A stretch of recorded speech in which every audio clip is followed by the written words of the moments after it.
Selamat datang di channel Miss Mistis. Peringatan, jangan menonton video ini sendirian. Anda bisa mensubscribe, like, dan share video ini agar bisa menontonnya kembali. Selamat menyaksikan.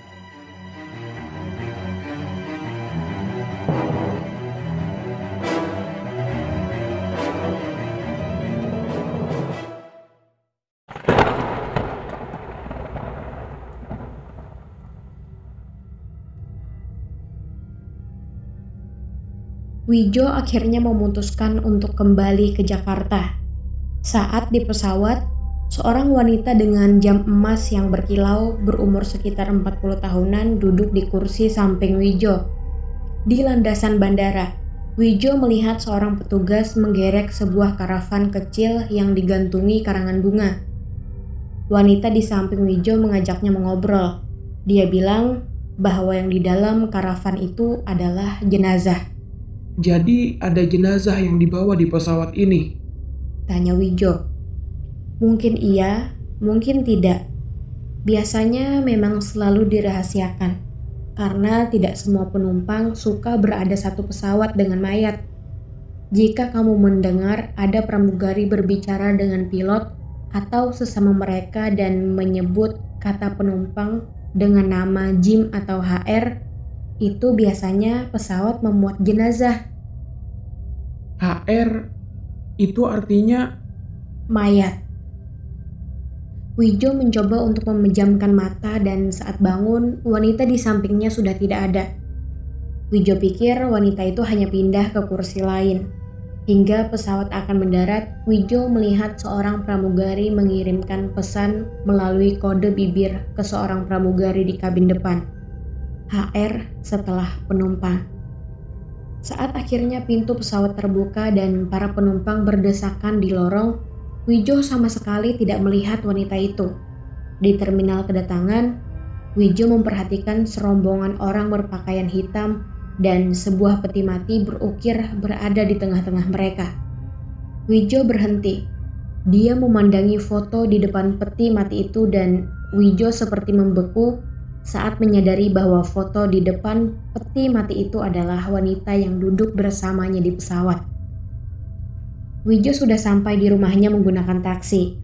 Sopir itu segera menghilang ketakutan setelah melihat ada wanita tua di jendela rumah Wijo. Sambil mendekati pagar, Wijo memanggil-manggil Erwin, seorang office boy di kantornya yang dipercayainya. Dia mondar-mandir di depan pagar, lalu mendengar suara Erwin dari dalam rumah. "Tunggu Pak, saya akan menemui Bapak sebentar lagi." Wijo melihat seseorang keluar dari rumahnya. Erwin? Panggil Wijo. Orang itu hanya mengangguk lelah sambil melepas rantai yang mengikat pagar. Ternyata kamu lumayan tinggi. Cukup meyakinkan kalau kulihat gayamu seperti mata-mata betulan. Canda Wijo. Namun tiba-tiba tubuh Wijo bergetar hebat saat melihat seseorang yang lain berlari dari ujung jalan dan melambaikan tangan ke arahnya. "Pak Wijo!" Pintu pagar sudah terbuka, tapi Wijo masih menunggu hingga lelaki yang memanggilnya itu tiba. "Pak Wijo, saya Erwin." Wijo berbalik perlahan dan tidak menemukan siapapun yang membukakan pagar. Erwin meminta maaf kepada Wijo bahwa tadi dia sedang mencari rokok sebentar di minimarket. Wijo mencari-cari saklar untuk menghidupkan lampu.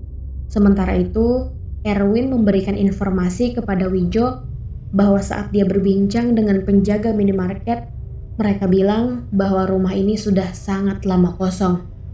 Wijo terkejut saat menyadari di rumahnya sudah tidak ada barang apapun. Wijo memeriksa seluruh isi rumahnya dan hanya ada kekosongan di rumah itu. "Maafkan saya Pak, ada yang bisa kita hubungi, misalnya teman Bapak yang tahu Bapak tinggal di sini?" Erwin terlihat waspada. Ada, Dokter Haris. Dia dokter keluargaku. Mereka mencoba untuk melakukan panggilan telepon. Saat telepon sudah tersambung, Dokter Haris menanyakan dengan siapakah dia berbicara. Saat Wijo memberitahukan namanya, Dr. Haris menjawab bahwa mungkin Wijo salah orang. Dia tidak pernah membuka layanan praktek untuk keluarga. Wijo mulai tertawa frustasi dan Erwin merapatkan dirinya ke dinding. Wijo menceritakan mungkin saja Dr. Haris sakit hati kepadanya karena sudah dipecat beberapa waktu lalu.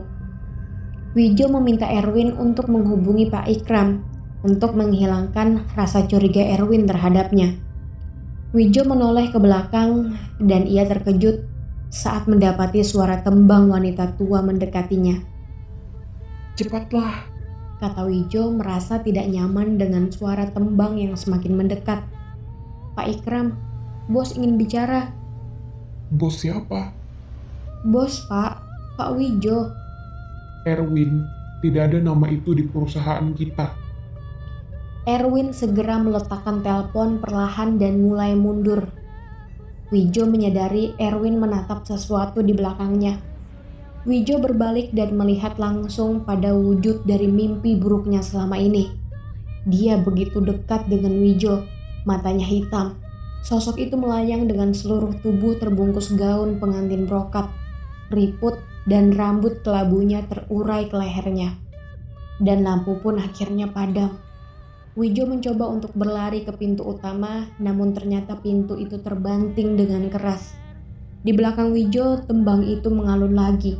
Wijo mulai ketakutan dan mencoba menghindari sosok itu. Dia masuk ke sebuah ruangan, lalu mengunci pintu dari dalam. Wijo mendengar desis sesuatu di belakang pintu. Sosok itu sudah ada di ruangan itu. Dengan panik, Wijo meraba dinding dan menemukan pintu ke ruangan lain. Wijo mengingat-ingat pintu berikutnya adalah ambang kecil menuju ruangan atas, tangga alternatif yang biasa dipakai Bimarni untuk naik. Wijo berhasil mengingat ruangan apa yang akan dia tuju selanjutnya. Itu adalah ruang bersantai Karina. Wijo bergerak cepat namun langkahnya tertahan sesuatu. Dia meraba dan tahu apa yang menghalangi jalannya. Meja yang dipalang di depan pintu menuju kamar bersantai. Wijo segera memindahkan meja itu dan suara di belakangnya seperti semakin jelas. Wijo mencoba mendaki tangga kayu lalu masuk ke sebuah pintu yang menunggu di atas. Wijo melihat samar-samar seisi ruangan. Kursi ayun dan lemari, meja kaca dengan motif bunga, semua masih pada tempatnya. Satu-satunya jalan keluar dari ruangan itu hanyalah pintu menuju lorong lantai atas, tempat di mana semua penampakan selalu Wijo lihat dalam mimpinya. Wijo kembali mendengar nyanyian dari pintu tangga. Dia bergerak dan tanpa sengaja menghantam kursi kayu, dan saat pelan-pelan menuju pintu, Wijo mendengar dentuman yang memekakkan. Sebuah kursi melayang menuju sesuatu di dinding. Ada sesuatu yang pecah. Lalu, sebuah embusan udara sangat dekat membuat Wijo terlempar keluar. Dia terguling-guling dan menghantam dinding di sepanjang lorong.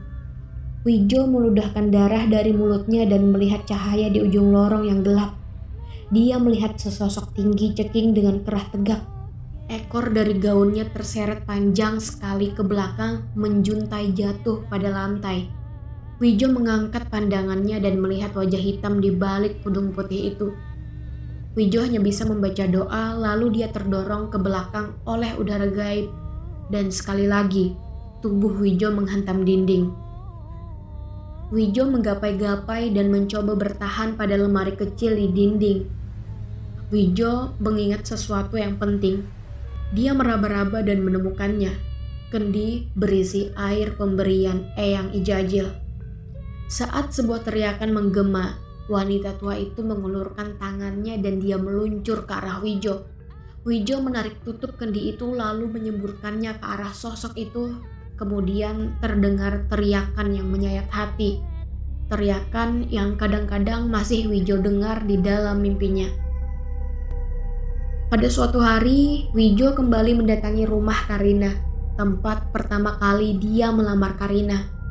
Rumah itu lebih sepi dari sebelumnya. Tetangga sebelah rumah Karina mengatakan, sejak Lilis pindah ke Jatinegara, rumah itu tidak ditempati lagi. Rumah itu sudah disita.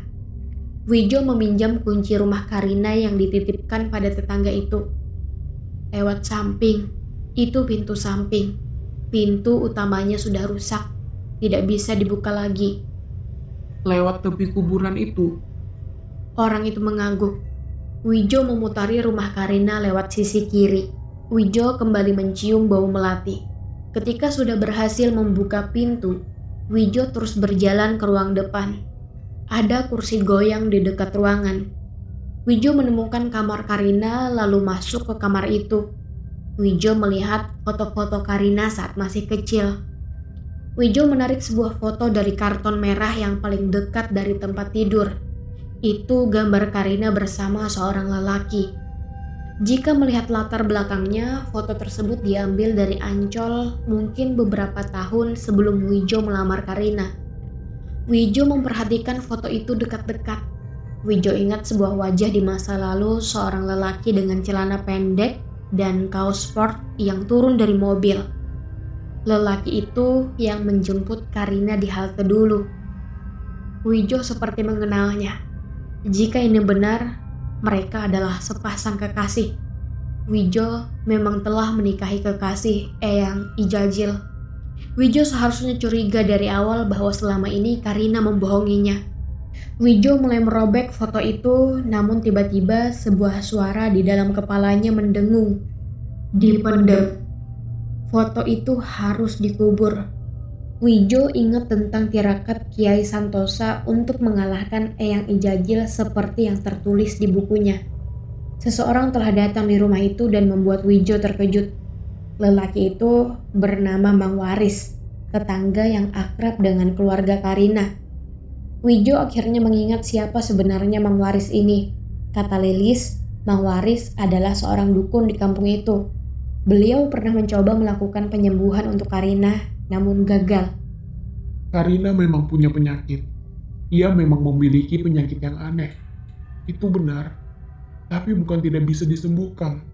Saya bisa menyembuhkannya. Saya tidak pernah gagal menyembuhkan Karina. Lalu, kenapa Eyang Ijajil akhirnya yang datang kepada Karina? Saya tidak pernah memberikan nama Ijajil. Kalau itu yang dikatakan Lilis, itu tidak benar. Kalau saya bisa menyembuhkan Karina, kenapa harus menyuruh orang lain? Saya pikir Bapak Wijo tahu kenapa akhirnya Eyang Ijajil yang datang untuk menyembuhkan Karina. Saya tahu. Mang Waris menunjuk foto di saku kemeja Wijo. Mungkin Pak Wijo perlu tahu beberapa hal. Bapak mungkin perlu mengerti tentang semua ini. Semuanya berasal dari keluarga ini. Mang Waris menceritakan di awal tahun 70-an, ada pasangan suami istri yang pindah ke desa tersebut. Namanya Pak Wantiman dan Bu Ratih. Keluarga itu membuat semua orang cemburu. Tapi ada yang kurang dari keluarga itu. Mereka tidak memiliki anak. Pada awalnya, Pak Wantiman dan Bu Ratih tidak terlalu mempermasalahkan hal itu. Namun, lama-kelamaan mereka mulai malu dengan kondisi itu. Mereka telah pergi ke klinik-klinik modern di kota, tetapi dokter selalu mengisyaratkan hal yang sama. Mereka mungkin tidak akan pernah mempunyai anak. Jadi pada suatu hari, Bu Ratih mendatangi seorang wanita tua yang dipercaya sebagai orang pintar dan tahu tentang macam-macam penyakit kemandulan. Namanya Mak Sainap. Orang-orang desa sedikit jijik dengan wanita itu karena profesinya. Dia memiliki pekerjaan sampingan sebagai tukang memandikan mayat wanita. Mungkin karena itu Mak Sainap terisolir di ujung desa, hanya tinggal dengan anaknya di dekat kuburan. Tanpa persetujuan dari Pak Wantiman, Bu Ratih telah terikat kepada dukun wanita itu. Desas-desus mengatakan bahwa Bu Ratih telah meminum air pemandian mayat yang dipercaya orang kampung sangat bertuah sebagai pelet. Mak Sainap meminta satu persyaratan kepada Bu Ratih. Anaknya Bu Ratih akan menjadi jodoh anaknya Mak Sainap. Anak itu bernama Soleh. Singkat cerita, Bu Ratih menyetujui persyaratan itu. Dia seperti tergila-gila dengan segala ucapan Mak Sainap. Bahkan Bu Ratih meminta sesuatu yang ganjil kepada Pak Wantiman. Dia meminta rumahnya dipindah dekat kuburan. Tidak lama setelah pindah rumah, Bu Ratih akhirnya mengandung. Lalu saat akan melahirkan, Bu Ratih hanya dibantu oleh seorang bidan dan Mak Sainap. Bidan itulah yang melihat sedikit keanehan yang dilakukan Mak Sainap saat proses kelahiran itu. Mak Sainap menyuruh Soleh yang saat itu bersamanya menyuapkan ludahnya ke mulut Karina. Karina tumbuh dengan sehat dan menjalin ketergantungan yang aneh dengan Soleh. Sepanjang hari, putra Mak Sainap itu bisa seharian berada di rumah Pak Wantiman untuk menjaga Karina. Mak Sainap juga sering menghabiskan waktu berbincang dengan Bu Ratih. Hingga pada suatu hari, tiba-tiba perut Mak Sainap membesar.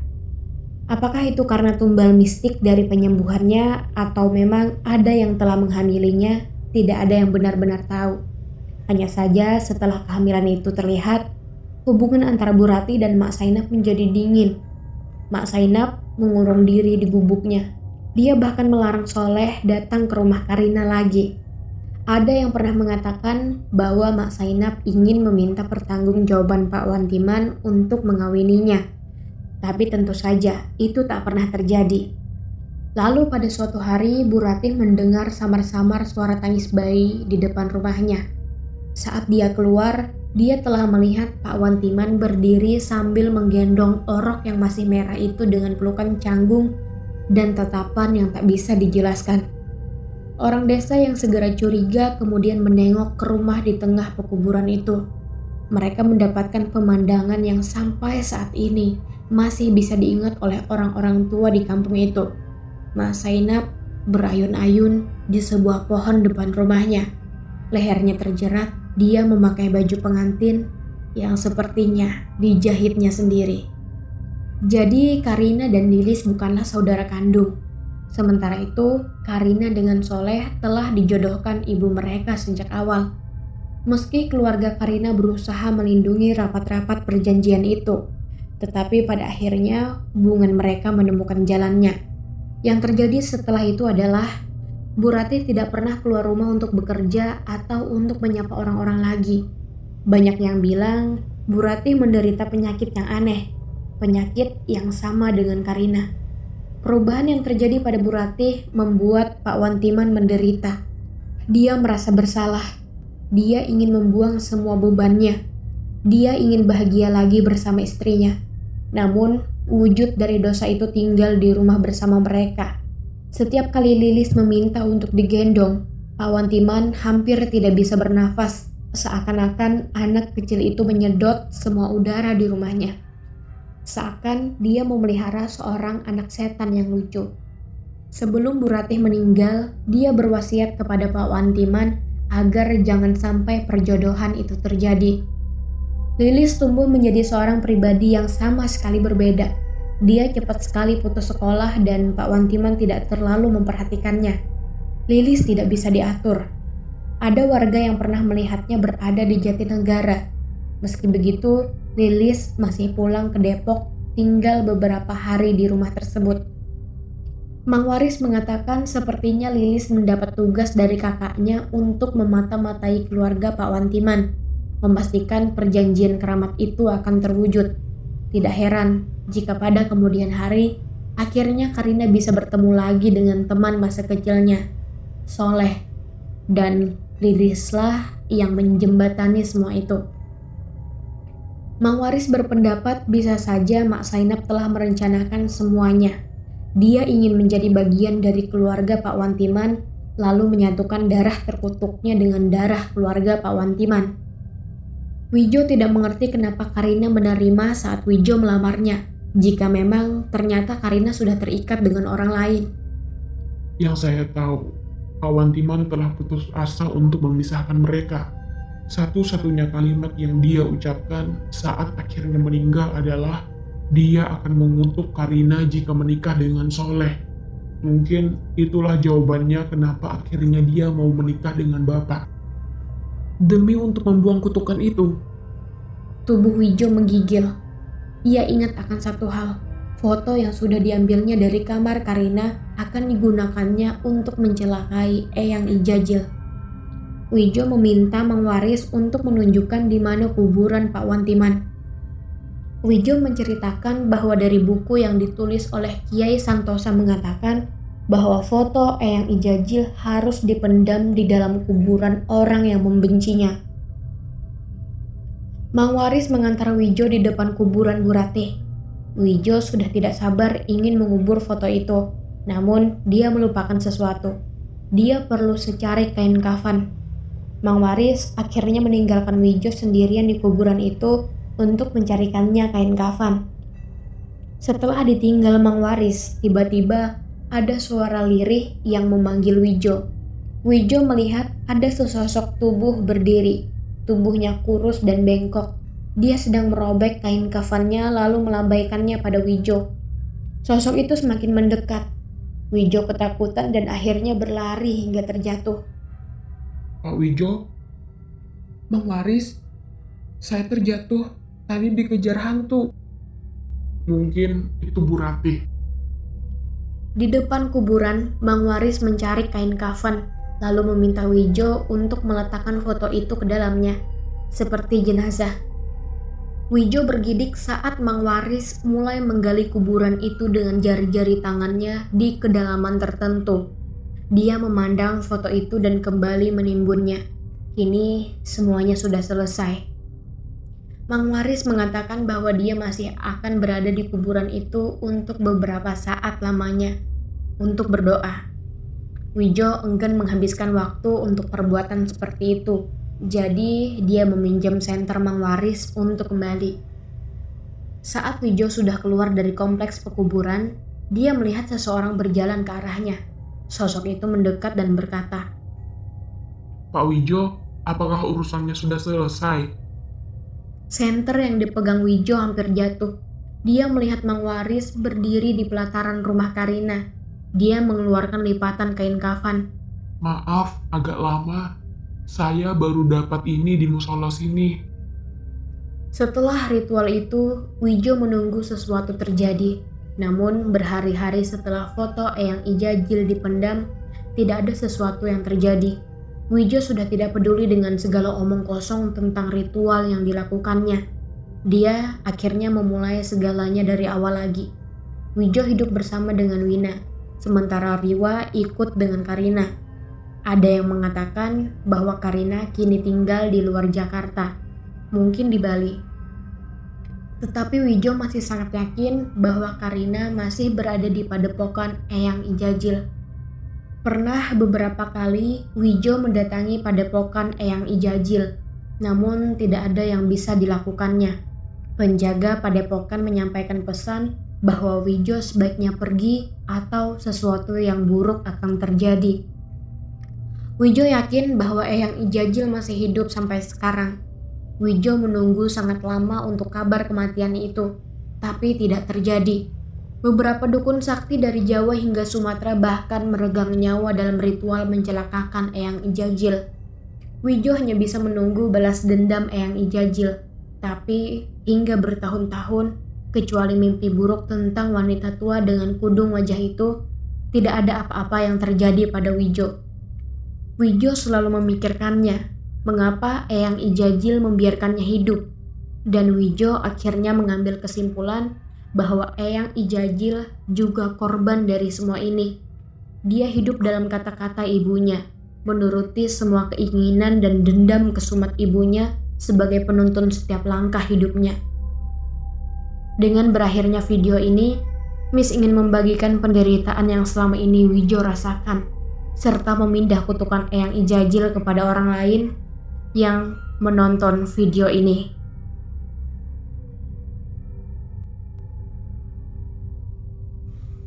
Miss Mistis akan kembali lagi di cerita selanjutnya. Jangan lupa untuk tinggalkan jejak dengan mensubscribe, like, dan share video ini. Terima kasih.